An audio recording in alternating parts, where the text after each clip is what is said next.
vers Hélène Frade pour la lecture de la presse française de ce jeudi. Bonjour Hélène. Bonjour Philomène. À la une ce matin, les interrogations sur les possibles abus et l'efficacité des mesures prises dans le cadre de l'état d'urgence instauré il y a un mois. D'après le Huffington Post, des députés de tous bords s'interrogent sur l'efficacité, la proportionnalité et les abus manifestes, je cite, qui auraient suivi l'instauration de ce régime d'exception. Lors d'une réunion de la commission des lois hier, certains élus ont évoqué des excès de zèle des préfets, l'absence d'indemnisation des perquisitionnés à tort, des méthodes policières excessives et la disproportion des moyens employés. Tandis que l'opinion rapporte que le Conseil constitutionnel va examiner la constitutionnalité des assignations à résidence dans le cadre de l'état d'urgence. L'Humanité critique le projet du gouvernement de le prolonger et de l'intégrer à la Constitution.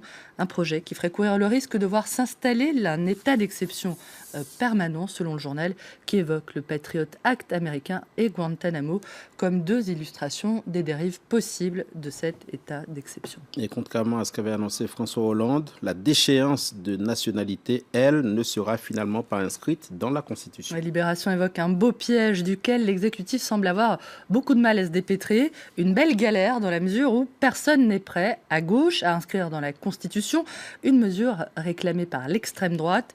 Mais personne non plus ne sait comment rétropédaler. Je cite, un ministre notamment s'interroge sur la mise en place d'une mesure qui ne servira à rien, d'un projet qui aurait pour effet un effet déflagrateur sur la majorité, tout en étant inefficace pour lutter contre le terrorisme.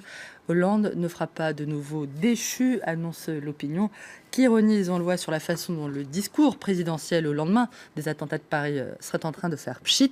On a perquisitionné votre discours du Congrès, déclare un policier à François Hollande. Fausse alerte, rien de substantiel. Les attentats de novembre, dont un conseiller de Marine Le Pen a diffusé hier une photo des victimes, Hélène, les corps criblés de balles. Aucun média français n'avait diffusé cette image, par respect évidemment pour les proches de ces victimes. C'est ce que rappelle Le Parisien, qui raconte qu'Éric Domar, c'est son nom, n'a même pas pris soin de flouter les victimes qu'il a décidé d'exposer sur Twitter.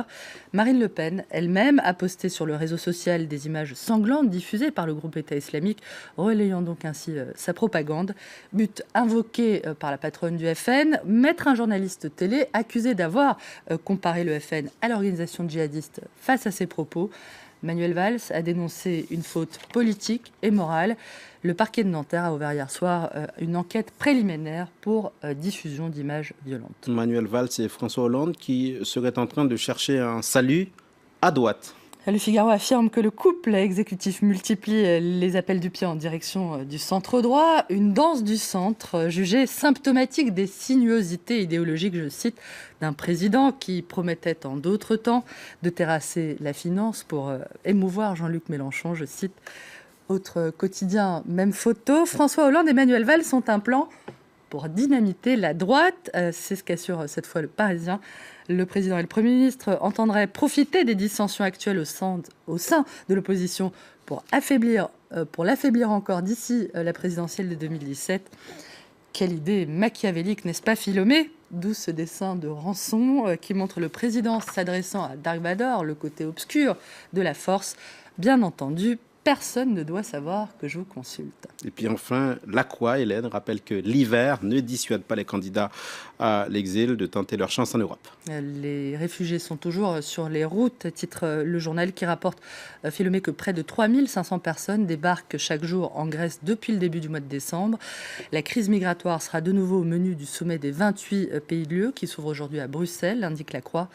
Quels que soient les risques, tant que les migrants n'ont aucun espoir dans leur pays d'origine, ils continueront à fuir, martèle une responsable du Haut Commissariat aux réfugiés de l'ONU. Pour terminer, et parce que vraiment vous le valez bien, Philomé, je vous invite à acheter un cil à ce rappel salutaire, ma foi, du Monde, qui rapporte que depuis les attentats de novembre, la quantité de livres vendus en librairie a chuté de 6%. Et pourtant, Le Monde rappelle aussi comment la lecture, activité créatrice de sens, aide à surmonter les épisodes douloureux, les moments de rupture, les pertes de repères. N'oubliez donc pas la bibliothérapie, ce plaisir évoqué par Marcel Proust de contempler, d'effleurer et de faire bruisser le papier. Ce bonheur de plonger dans un autre temps où il est interdit au présent de pénétrer. Merci Hélène Frade, c'était la revue de presse française.